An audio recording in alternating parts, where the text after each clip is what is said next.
This is a Veterans for Peace resolution passed at the 2009 National Convention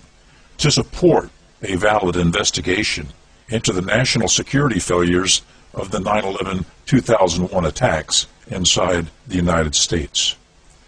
Whereas the pretext for 2 illegal wars of occupation, torture, and war crimes was justified by the catastrophic events of 9/11, and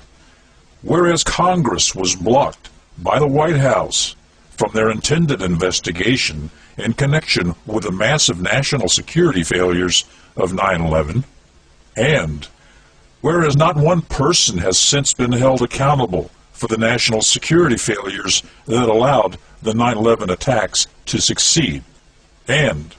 whereas Lee Hamilton, co-chair of the 9/11 Commission, confessed that his commission was, in his words, set up to fail, and whereas significant unanswered questions remain that challenge the official story of the events of 9/11, therefore be it resolved that Veterans for Peace supports a legitimate and nonpartisan investigation into the catastrophic national security failures of 9/11/2001.